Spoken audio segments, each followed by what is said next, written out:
નમસ્કાર, થર્ડ આઈ એક્સપ્રેસમાં તમારું સ્વાગત છે।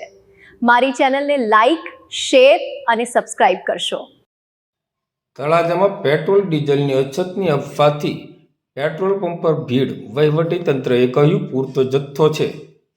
તારીખ 23 માર્ચ 2026ને સોમવારના રાત્રિના 10 કલાકે તળાજા શહેરમાં પેટ્રોલ અને ડીઝલની અછત અંગે ફેલાયેલી અફવાઓના કારણે અનેક પેટ્રોલ પંપ પર વાહન ચાલકોની લાંબી લાઈનો જોવા મળી હતી। કેટલાક પેટ્રોલ પંપ પર ઈંધણ ખૂટી જવાના કારણે પેટ્રોલ પંપ બંધ કરવાની ફરજ પડી હતી, જેના કારણે નાગરિકોમાં વધુ ગભરાટ ફેલાયો હતો।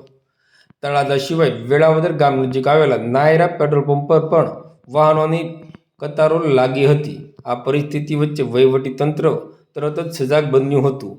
મામલતદાર દ્વારા વિવિધ પેટ્રોલ પંપ પર સ્થળ નિરીક્ષણ કરીને સ્થિતિની સમીક્ષા કરવામાં આવી હતી। વહીવટીતંત્રએ સ્પષ્ટ કર્યું હતું કે તળાજા સહિત સમગ્ર ભાવનગર જિલ્લામાં પેટ્રોલ અને ડીઝલનો જથ્થો પૂરતા પ્રમાણમાં ઉપલબ્ધ છે અને કોઈપણ પ્રકારની અછત નથી। તંત્ર દ્વારા નાગરિકોને અપીલ કરવામાં આવી છે કે ખોટી અફવાઓ પર વિશ્વાસ ન રાખે અને બિનજરૂરી રીતે પેટ્રોલ પંપ પર ભીડ ન કરે।